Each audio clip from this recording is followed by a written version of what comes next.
5, 4, 3, 2, 1, 0.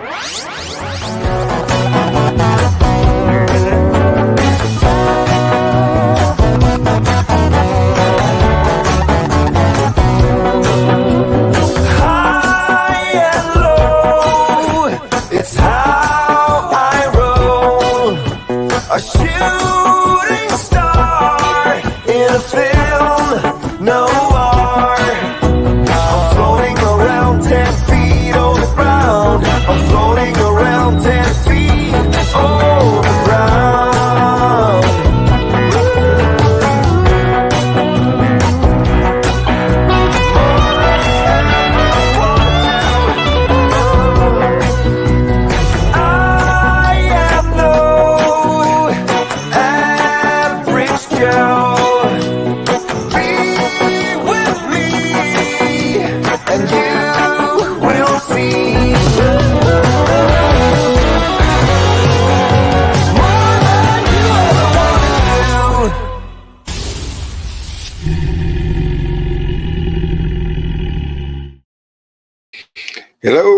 Hello. How are you folks today? Good to be here today. Good to see all you guys, my regulars and any new folks. Charlotte J, ASPA 60, John Ayers, buddy, glad to have you. Uncle Bones, nice to see you. Craig Roach, I know you're in there. Thanks for being, I think, a first-time visitor, Dr. Gbach. I'm not sure how to say your handle. I apologize. Anyone else out there?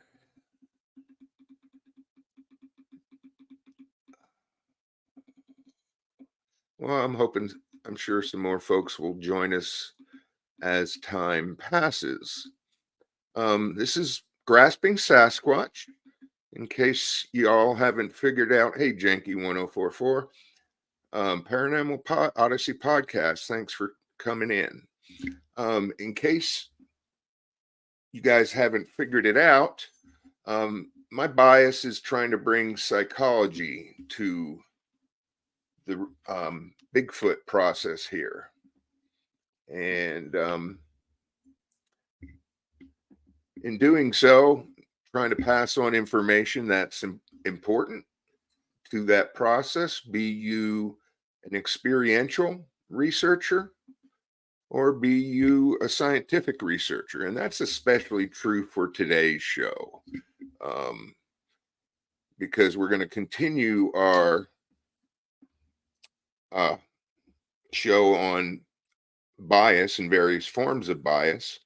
And today we're going to focus primarily on pareidolia and illusions and things that can trick us into thinking seeing Bigfoot or seeing Bigfoot when we may or may not be. As always, please subscribe if you haven't subscribed. Hit the notification button. I guess hitting the likes also helps with the algorithm. I think I learned that from John Ayers the other day and watching another show. More importantly, well, just as important, tell other friends. Tell them about the podcast. This is not your typical Bigfoot podcast where I'm interviewing somebody. Not that there's anything wrong with interviewing somebody, but this is kind of more like attending a seminar on Bigfoot. And I hope you guys last week people were asking questions, and that makes it all the better. I don't have all the answers. I don't know that anyone does, but certainly asking questions, bringing things up kind of makes things all the more interesting. Before we get into tonight's show on Pareidolia and I want to say hallucinations, not hallucinations, but illusions. I announced this on another show that I just did with Jay, kind of a free-form interview, and I realized that I hadn't even passed it on my show. So I'm just going to briefly say that I have been invited by Doug Hychek to be on Legend Meets Science 2. And sometime in January, I'm going to be flying up to Minnesota to film my portions. I'm going to be doing some hypnosis, and then they're going to be kind of interviewing me to kind of edit me in on whatever the case may be. If my research, my book has anything relevant to what other people are putting out there, they're going to interview me around those issues and cut me in. I can't say how honored I am to be a part of that. It's very, very exciting. When Doug asked me to think about what I might do, and we touch base a week later, my first words to Doug was, "I'd be happy just to fetch coffee to be a part of the project, the Legend Meets Science 2 documentary." And that's the truth. And lo and behold, I'm going to be one of the many featured in the movie. It's not like it's going to be me and that's it. I'm going to be one of the many featured in the movie, and I can't wait. Can't wait. So, as per my format, I'm just going to tell two real quick stories today that are relevant to our topic, and try and spend as much time on the topic itself as I can. Story one begins with my first expedition. I had a flat tire before I got to camp, spent the day on the side of the road until Jeff Carpenter came and helped me. Thank you, Jeff. He saved my buns that day. But I arrived late to camp, and as a result, had to set up a little distant away from the camp. And here I am, a newbie, as they're referred to on Lori Wade's expeditions. And I'm camped more away from the campfire and other people. And I lay down, knowing a little bit about Bigfoot, knowing they can be good mimics, is one of the first things that I heard. And so I'm laying there in my tent, and I'm hearing a conversation going on.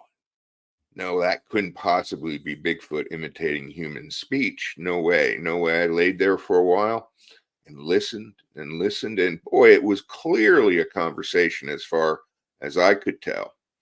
And I pop out of the tent and I look around. There's no one around me. I didn't see any Bigfoots around me. Went back into my tent, laid down. That conversation starts coming back. Pop out of the tent again. Nope, nothing.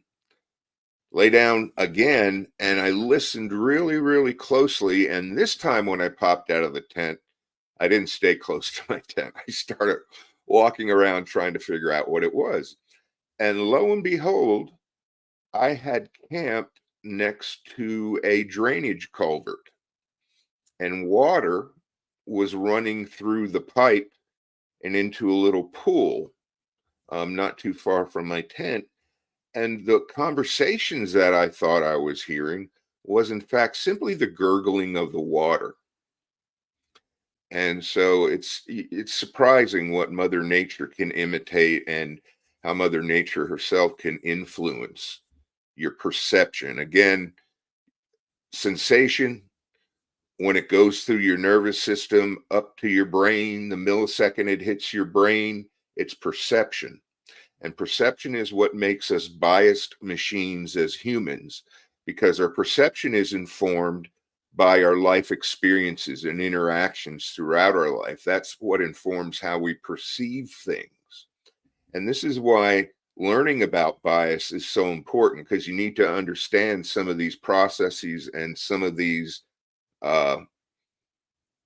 illusions, pareidolia, other things we've talked about,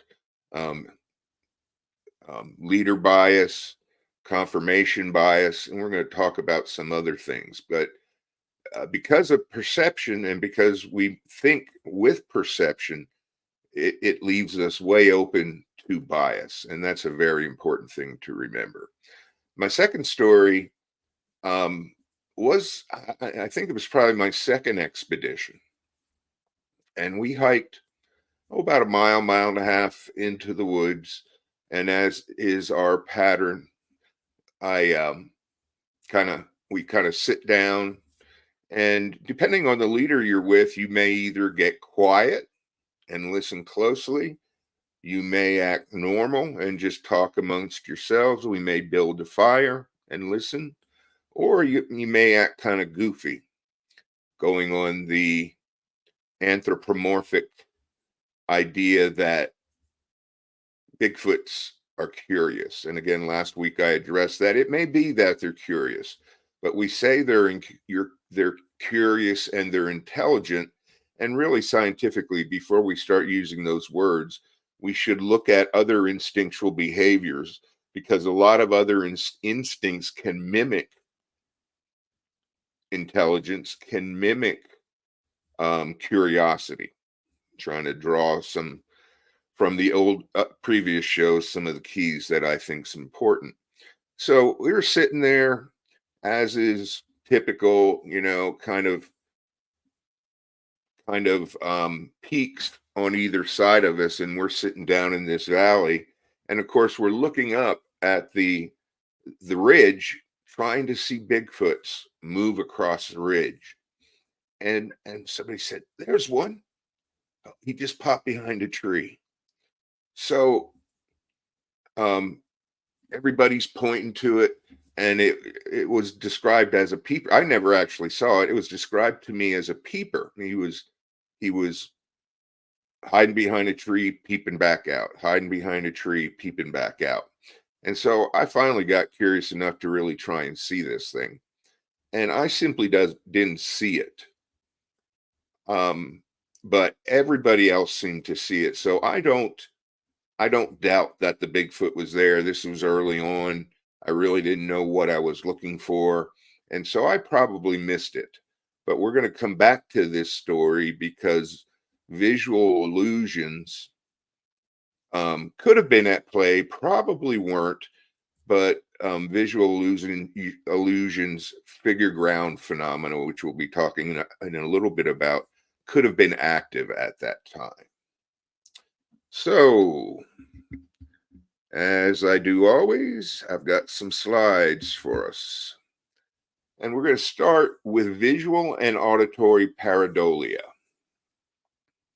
And so pareidolia is basically the structure and the environment around us creating illusions that, depending on your perception and your beliefs, you can overinterpret the meaning of them. And here in this first slide, we see a building on fire. And again, nothing against fundamental religious orientations, but when this photo first came out, of course, everybody focused on the demon face that was on the building there, as you can see. And those more fundamentally inclined swore it was the devil, and that we were it was just days till the end of time, because the devil was showing us that. That was a lot of years ago. Fortunately, it wasn't the end of time. I know a lot of us and a lot of other people think that these days we seem to be getting very close, and I'd have a hard time arguing that, but hopefully that won't be the case. Another example of pareidolia is men on, I'm not sure if this is Mars or the moon. I think it's the moon, men on the moon. And this was taken, I'm not sure if it was taken from Earth or from when they were orbiting the moon. But what you can see, especially kind of in the center of the screen, top center of the screen, boy, doesn't that look like a face, like a man's or possibly even a woman's face being pushed up out through the ground. And in fact, face on Mars. Thank you, John. In fact, it's just the terrain. It's just the craters and the mountains and the hills producing this effect. And so what we perceive and what we see through our own biased eyes isn't always necessarily what we think we're seeing. Moving on to the next slide. Now this one, if you can go full screen on this one, depending on what you're watching at, that would probably be an awesome idea. I got to thank Charlie Raymond for this slide. He first presented it to me, and I've asked it to borrow it, and you'll notice his little Kentucky Bigfoot Research Organization insignia or avatar, whatever that would properly be called, down at the bottom of the screen. I can't thank him enough for giving me this slide. So take a look. We're going to start at, well, let's start at the right, closest to the S and faces. And the top square will be square 1, square, then below it, square 2, below it, square 3, below it, square 4, back up to the top. On the right, square 5, going down 6, 7, 8, over again to the left, 9, 10, 11, 12, and all the way to the left edge, 13, 14, 15, and 16. And look close and see if you can spot the Bigfoot or Bigfoot faces in this slide. And I'll give you guys a little time to think about that and see how close you can figure that out. While that's going on, I want to say hi to Sharon. I also want to say hi to Susan Lawrence. Susan is one of the few people that thinks I'm funny when I watch Doug Hychick's show. And I really appreciate you being here as well, Susan. Thank you. I kind of have a dark sense of humor. Not very funny, actually, but I appreciate getting a laugh every now and then. So, if you've noticed what blocks you see the big face in, just make a mental note of the number. John Ayers sees it in 6. 1, 2, 3, 4, 5, 6. Okay. Anybody else got any numbers they want to throw out there before we move on to the next slide? Okay, we'll move on to the punchline. The punchline, of course, is there's no Bigfoots in this picture at all. If you perceived a Bigfoot in this picture, and you can see the red circles where many people do typically see Bigfoot, including the one that John Ayers spotted, people genuinely see Bigfoot in this. And what it is it's the shadows and the trees and the brush contributing to the appearance of Bigfoots. If you're like me, well, I said, not that I do this, but I'm really dying to have a Class A encounter, which I have not. I've had some awesome Class B encounters, but never had a Class A encounter. And so I'm just very eager to have a Class A. And other people who are eager to have Class A's, what I've seen done multiple times on expeditions, after you investigate an area, oftentimes around graveyards, there's a particular graveyard I have in mind. When nothing shows up, before you leave that area, people often, especially during the daytime when things are well lit, they'll get their camera out and they'll start taking pictures in 360-degree circles so that they can capture the entire area around the graveyard or whatever the area would be. And if you want to find a Bigfoot, that's the way to do it, because you are just setting yourself up for pareidolia, for visual pareidolia. Invariably, you will find something that looks like Bigfoot in those pictures when you look at them more closely. Again, to coin a phrase of Pat, he calls it Bigfoot on the brain. But we have Bigfoot on the brain. We're looking for Bigfoot, and that increases our bias towards finding Bigfoot when Bigfoot isn't even there.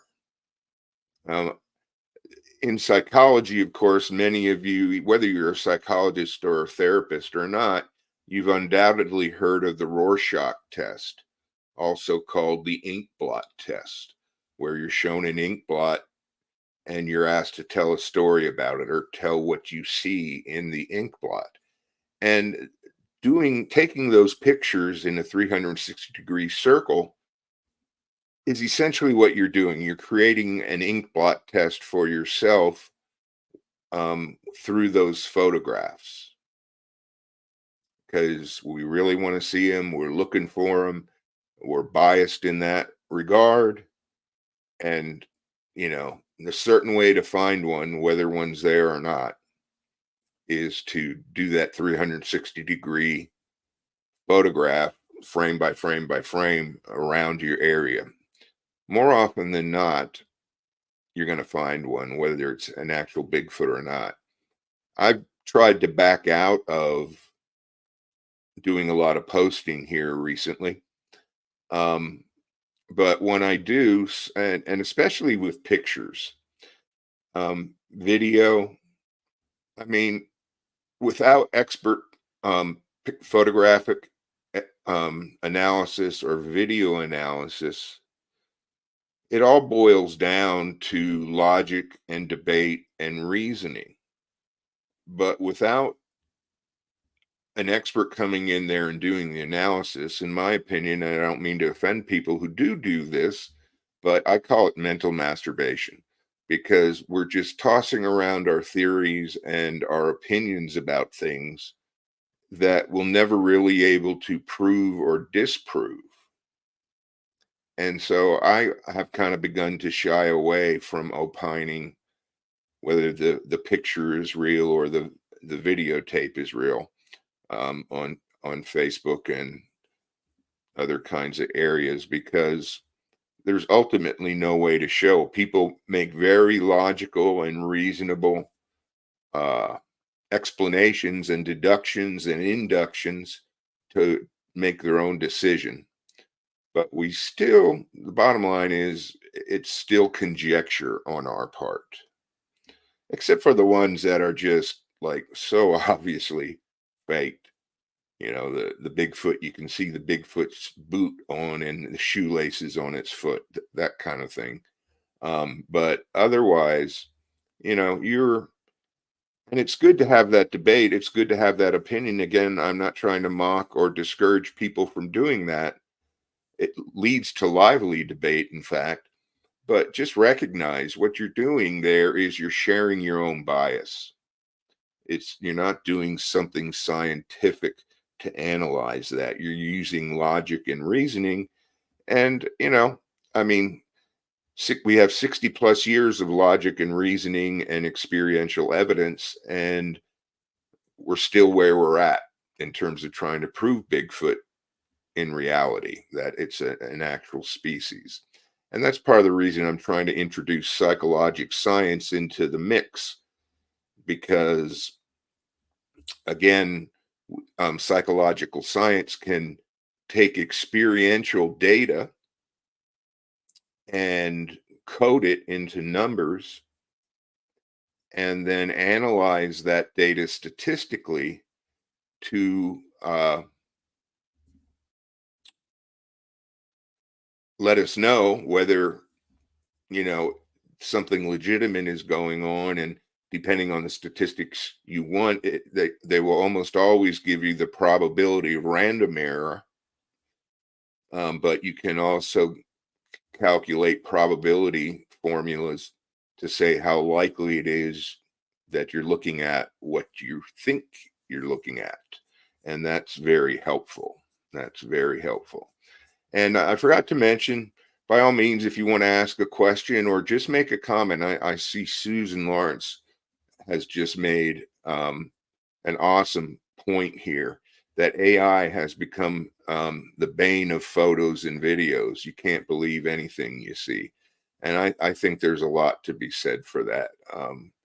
The computer generated images that can be formed today can look very, very realistic.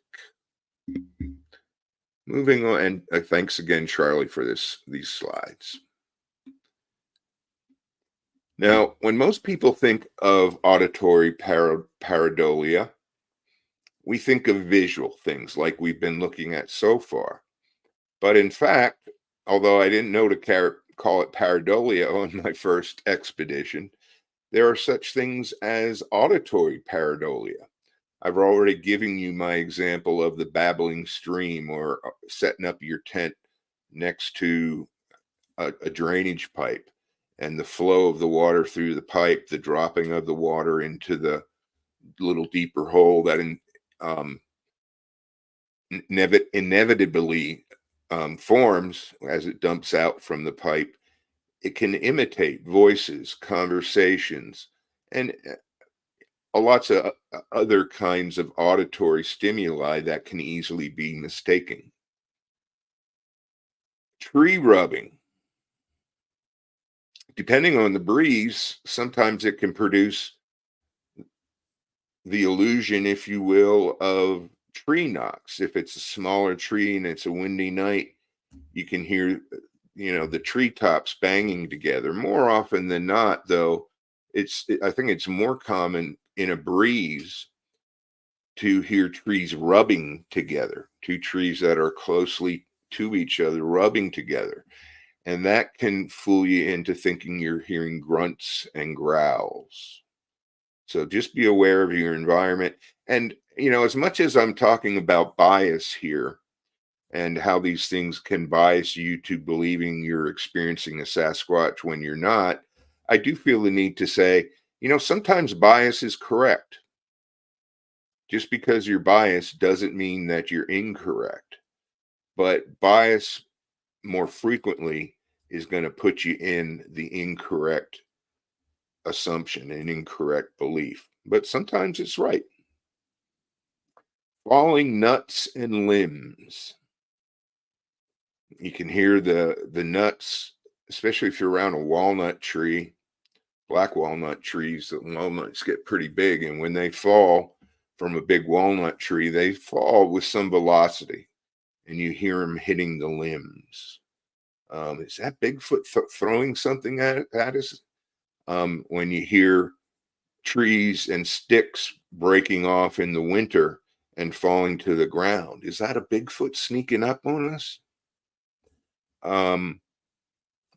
Could be, but one of the first things you need to rule out is these kinds of influences.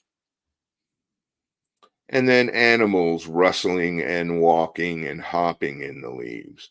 I'm amazed at how many, myself included, how many people really feel they can determine a bipedal footstep from, say, a rabbit hopping through the leaves or a deer bounding over logs. Got to spend a lot of time in the woods to be certain of what you're hearing. Jumping back to the falling nuts and limbs, the flip side is if you've been doing it enough, you can also discern when something's coming at you at a descending or horizontal trajectory. When a nut falls straight from the tree, it sounds one way. But when a nut comes whistling at your head, passing through a variety of trees, it sounds different. And again, with time, I think we can distinguish those kinds of things. But again, you want to rule these things out and keep these things in the back of your mind so that you don't jump to a false conclusion. Now we're going to go into auditory illusions, and I can't wait for my book that's now on sale on Amazon as Psychological Horizons in Scientific Bigfoot Research. But Hanger One Publication, Doug Hychek's company, is republishing my book. And what they're doing is they're adding, I think it's called QR codes. If you know me, you know I'm a technical idiot despite having a doctorate degree. But QR codes, you can scan your QR codes into your computer, and it'll take you right to the example. And this section of my book is going to be awesome using those QR codes, because there are examples of all these auditory illusions. You could argue they're auditory pareidolia. But one of them is called binaural beats. Two separate sounds, one registering in our right ear, the other registering in our left ear, produce the illusion of a third separate sound. You know, if it's Bigfoot, you only got two creatures there, but depending on what side they are of you, you can think there's three Bigfoots around you. And, you know, your ability to count exactly how many Bigfoots, hopefully as people begin to employ science into their research, being able to accurately count how many creatures you're engaging with or encountering could become very critical. And it's pretty wild that, you know, two sounds, one in the right ear, one in the left ear, can produce the illusion of a third separate sound. The Franzen effect. We hear a sound originating from a directional source, no longer producing the sound. And this is one of the things that, you know, especially if you're in a tight little valley, of course, the echoes can cause this. But these effects that I'm talking about right now have been computer generated to control all kinds of independent variables. And they're able to show that you can send a sound out to people from one direction and stop the sound, and people will point to the direction that's not producing the sound. Is that a Bigfoot on the left or the right side of us?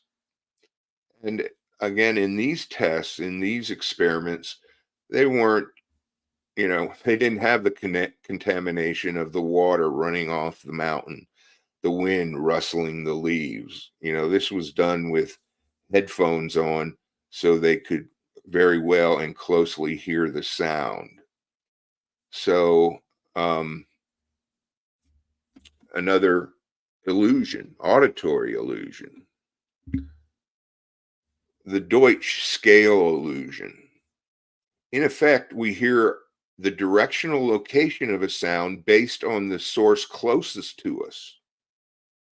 So there may be two or three sounds going on or more sounds going on around us, but we're going to focus on the sound that's closest to us and use that as the direction from which the sound is coming. And then, of course, the direction from which you would pursue or try to track or follow up that Bigfoot and look for that Bigfoot. Where exactly did that Bigfoot cry or scream from? It's misdirection.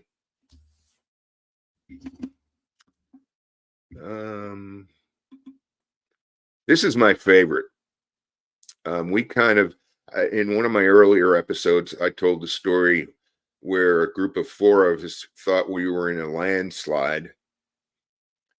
And quite possibly it could have been one Bigfoot or two Bigfoots bluff charging us, but it sounded like they were all around us. We hear ourselves being surrounded by multiple sound sources when it's only one at any given time. Damn, we're surrounded by them. Could you hear them all around us? Let's get the hell out of here.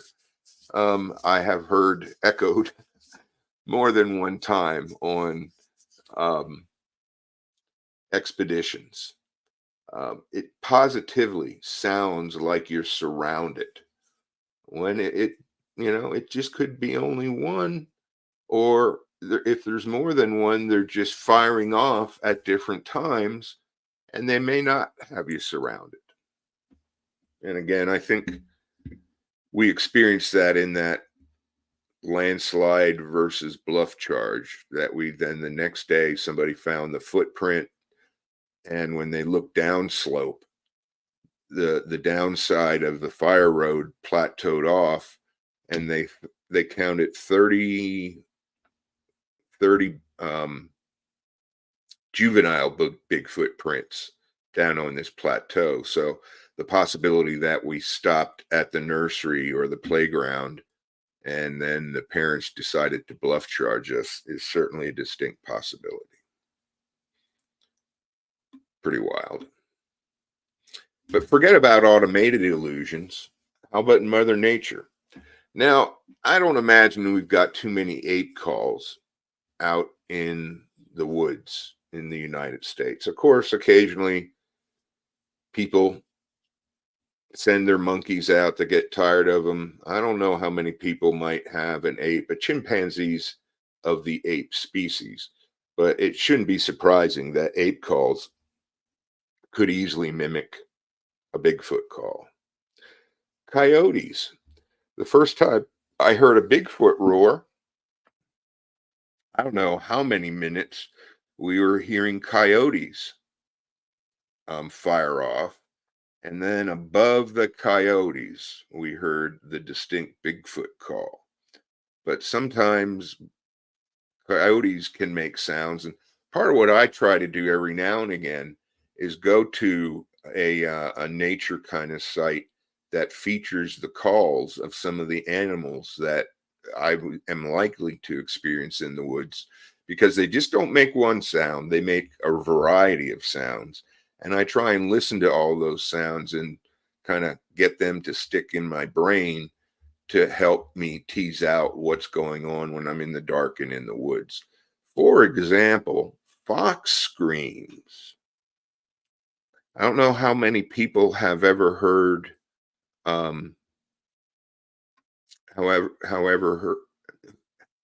excuse me. I don't know how many people have heard a child screaming in the woods, and it's attributed to Bigfoot mimicking a child. And that was, that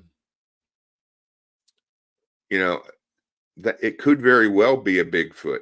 But if you listen to some fox screams, you're going to be surprised at how much they sound like a baby screaming in the woods. Keeping in mind that when you're in the woods, these sounds are bouncing off trees and moving with the air and things of that nature. John, I see you got, I think maybe this is just part of your conversation with Craig about him finding some hog carcasses. He shared those pictures with me, and it's pretty wild. The head looked virtually untouched, but there wasn't any organ meat left, and it was actually hard to see some of the guts. Some people say they like eating the guts as well. I really don't know. ASPA 60, Orr's Law, the thinker thinks what the prover proves. Yeah. Oh my God, the mental gymnastics involved in making your debatable evidence fit your bias. Exercise caution. Yeah, that's Orr's Law. I think we in psychology we might call that confirmation bias. And John Ayers adds that it's a bobcat scream. I'm toying with the idea of putting these things up, but the last time I did it, it took me forever to get them back down. So we'll see what happens as the night goes on. A horse snuffle. The very first tree knock I heard with John Eves, may he rest in peace. He told me he was going to take me on Bigfoot's front porch, but before he took me in there, he took another guy in, and they heard what sounded like a horse snuffle, and it just scared the bejesus out of the person that was with him, and they came right back out. Raccoons, a big cat growl, black bear. Again, we don't have too many elephant bellows, but for those of you who attended my episode on I've got dysnomia tonight. The episode on zapping and infrasound, it just amazed me how much those elephant bellows sounded like Bigfoot roars. Very interesting.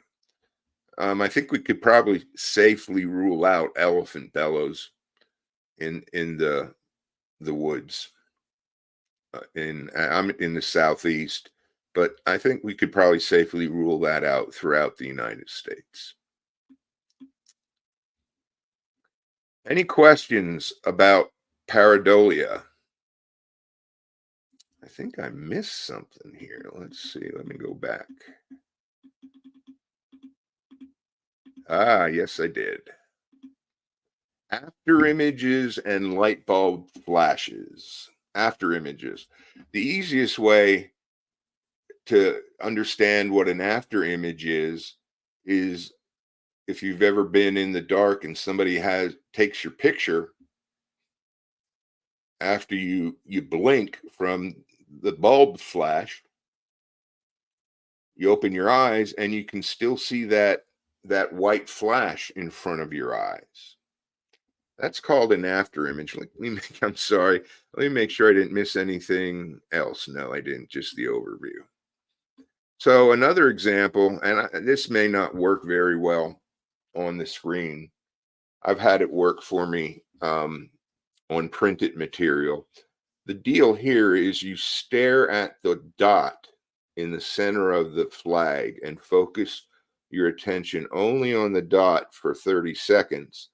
And then you look at a white piece of paper or a white surface. And you're going to, instead of seeing the colors that are up there, you will see the complementary colors.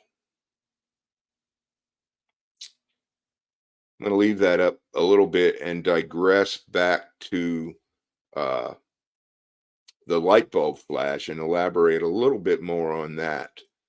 We walk around the woods, at least most of the people that I go on expeditions with, we walk around the woods using red headlamps. Why don't we use white ones? It takes your eyes a total of 30 minutes to completely adapt to the dark when you're looking into the night through a white light. But when you look into the night through either a red light or a green light and you turn off that light, your eyes are already adapted to the dark. So if you're out there doing research with a white light, you might want to consider using a red or green light so you don't have to allow your eyes to adapt to the dark. But in terms of the after images, we're walking around there with red lights. We're looking down at the ground as we walk so we don't trip. We look at other people and sometimes hit them, right in the face with our red light. Other people around us are wearing red lights. And what do we see? We see red eye shine.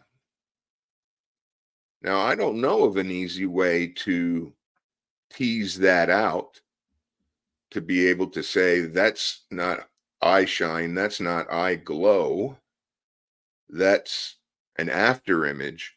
But I suspect that some of the red eye glow or eye shine that we see could be after images from our red lights.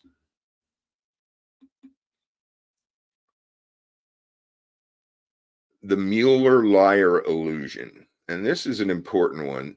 Again, your surroundings provide a context for what you see that can produce illusions. Is line A longer or line B longer? Anybody feeling brave and venture a guess? Line A longer or line B shorter than line A? The answer is that the lines are both the same length, and that whether they've got the Y out on either side of them or the pointy arrow out on either side of them can influence how long they look. To me, when you consider the total image, of course, line B seems notably shorter than line A.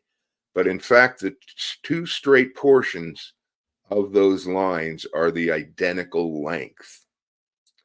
So when you're trying to judge distance, let's say you see a Bigfoot in the forest and you're trying to judge the size of that Bigfoot. You got to consider the context and the surroundings and how they may be contributing to this very kind of illusion. The Bigfoot could be shorter and smaller than you perceive it, or it could be bigger and taller than you perceive it. On one of her expeditions, Lori Wade did an awesome experiment. She got two of these wooden cutouts of Bigfoots that you see people having out in their yard, pretty big. And if anybody else does expeditions and can get their hands on a couple of those, I'd highly recommend this experiment. And so she put one in the woods downhill, and she had a piece of wood on the ground where you couldn't get any closer to it. And you had to estimate how close or what was the size, the height of the Bigfoot that you were viewing. And then she put another one of the Bigfoot figures upslope, and you had to estimate the height or the size of the Bigfoot. And it makes a big difference. When you're looking up at something, things are more likely to seem larger to you. When you're looking down on something, for most people, things are likely to look smaller to you. So be aware of if you're having a Class A encounter, seeing something up in a hill or on flat ground or below you, you got to try and accommodate this kind of effect, because the context of the surroundings of the Bigfoot can play with your estimate of size. Figure ground phenomena. This is one of my favorites and brings me back to staring up at those ridges and looking for Bigfoots roaming between the trees. You don't have to answer it online, but who sees the white vase or the wine glass is actually, that's because I drink. A wine glass is what comes to mind when I look at that. You see the white wine glass or the white chalice or the white vase. Now, how many people see the two faces, the two black faces looking at each other directly? The background of the white vase. This is called figure ground phenomena. Some people will immediately see the faces, which is the ground. Some folks will immediately see the figure, which is the vase. But when you're sitting at the bottom of a hill, looking up on the ridge to try and see Bigfoot and capture Bigfoot, you are vulnerable big time to this illusion, because the Bigfoot could be the figure, but then the trees surrounding the Bigfoot could be the ground and influence your perception. Or if there's a stump in between the trees, the figure of the stump could fool you into thinking it's a Bigfoot. This is called figure ground phenomena, and I think that's a very powerful illusion if you go on expeditions where you sit and you look up on ridges. And again, you could be right. I'm not saying every bias is incorrect, but you've got to try and be aware of these kinds of biases being created. And in doing so, try and account for that and how that might be affecting your perception of what you're seeing. Next, we went over the pareidolia, went over the audio. We're going to get started on some other important definitions and stretch this out nonetheless to a 4-show episode. See if my numbers go down the longer it goes. That's what's happened at my 7-episode series on reconditioning your fight-flight experience. Sentient versus self-aware. Is Bigfoot sentient? Is Bigfoot self-aware? What's the difference between the two? Confabulation. If you have a memory gap, our brain puts things together to fill in that memory gap, whether it's accurate or not. What's the difference between coincidence versus correlation versus causality? We might be able to get through with sentient versus self-aware here. Sentient, being able to perceive or feel things, and that's all sentient boils down to. In other definitions, sentient is defined as able to experience feelings, responsive or conscious of sense of impressions, capable of feeling things through physical senses. Sentient beings experience wanted emotions like happiness, joy, gratitude, and unwanted emotions in the form of pain and other forms of discomfort.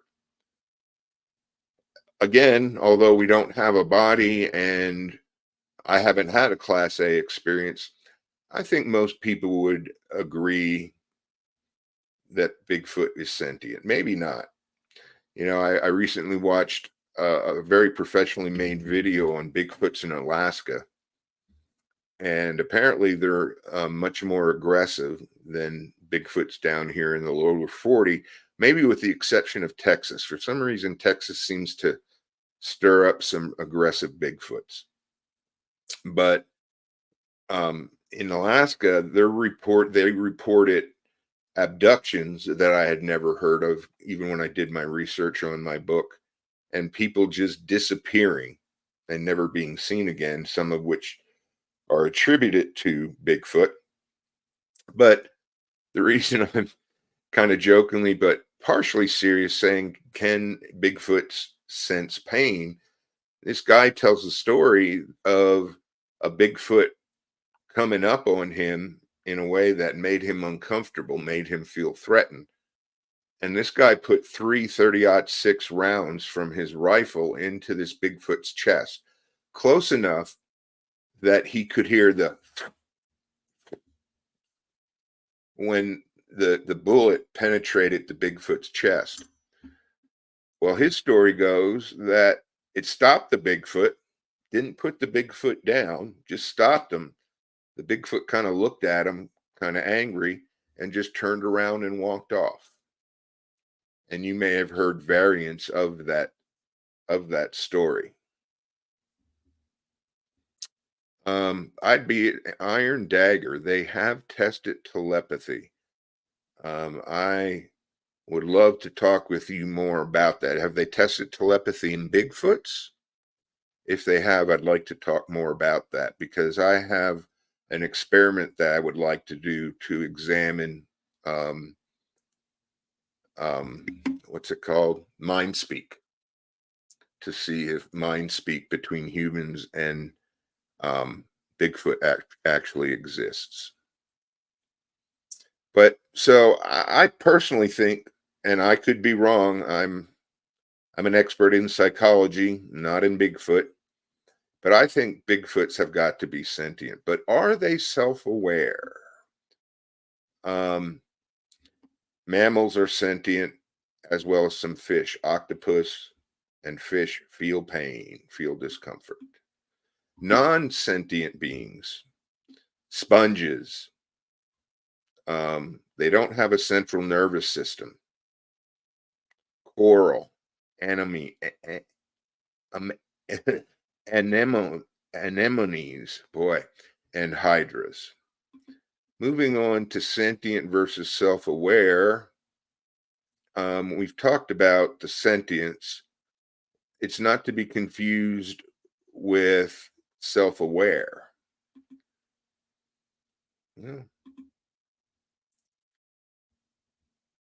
Self-awareness is the ability for introspection and the ability to recognize oneself as an individual separate from your environment.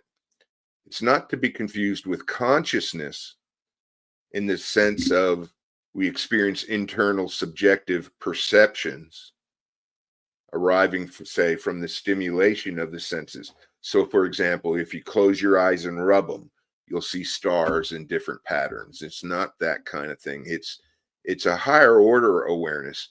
Anybody real quick know how they proved chimpanzees are sentient? This should be on one of Doug's Bigfoot trivia or kind of questions. Anybody aware of that? How they were able to prove that, are not sentient, self-aware, that monkeys, chimpanzees in particular, were self-aware. Some of us humans are self-aware. Boy, he said a mouthful there. Monkeys look in a, or not monkeys, I'm sorry, because monkeys are different from chimpanzees, which chimpanzees are part of the great ape family, or the ape family. Chimpanzees will view themselves in the mirror and then groom themselves while they're looking in the mirror, so that they recognize that that reflection that they're looking at is actually them. Yeah. Iron Dagger and John Ayers got that, as did Charlotte J. So, are Bigfoot self-aware? I think that would be an interesting question to post and see what kind of logical debate that generates. Scientifically, I'm not sure how soon we're going to get Bigfoots to pick up a mirror, but that's the way it was done with chimpanzees. So I think at this point, we're going to stop.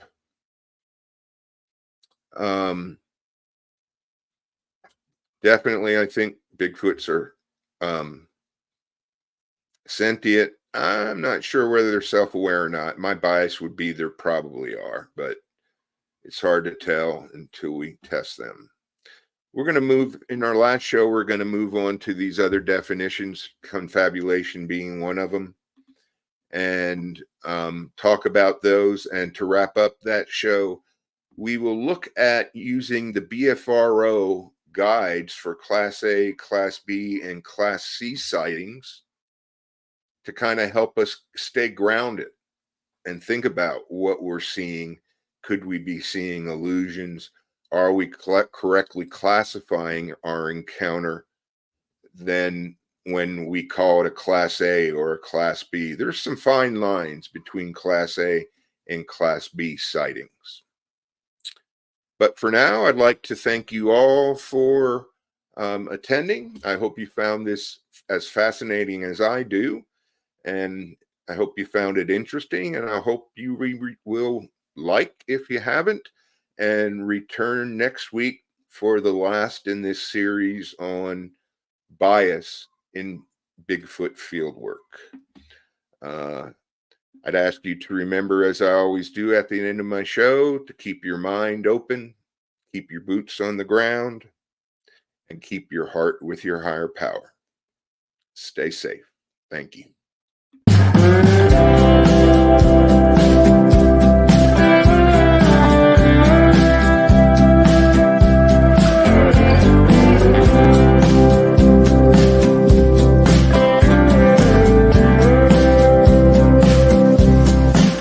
I see you running out of reason. Don't try to blame it on the seasons.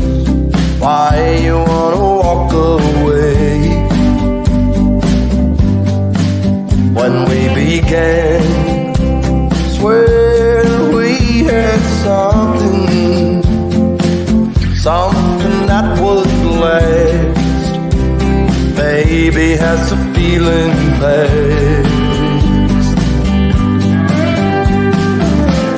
Falling in was easy. How do I make it stay? I'll never let go of you. Tried and true.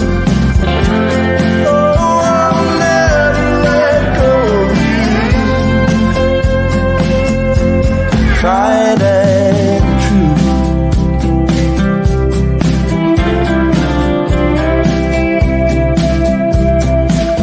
Was I a fool? I know sometimes I may wonder, but I would never leave asunder a thing as good as what we have. Is it a rule? What's good is worth the fighting. There ain't no denying that you and I were made to last. Falling in was easy. How can we make it stay? I'll never let go of you. Tried and true.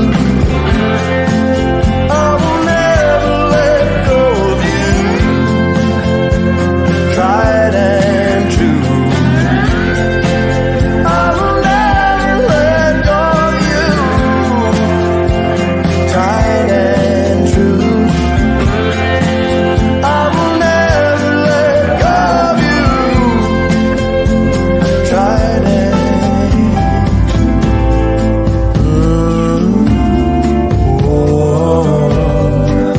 Have you had a change of heart?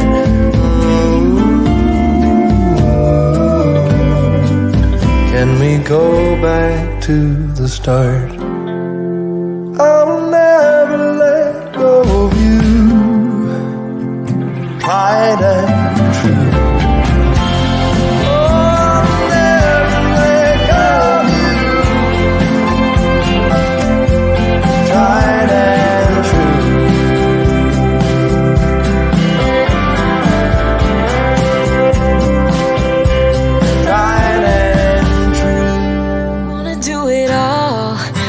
By my side, if you're in, meet me here tonight. Be brave and come along.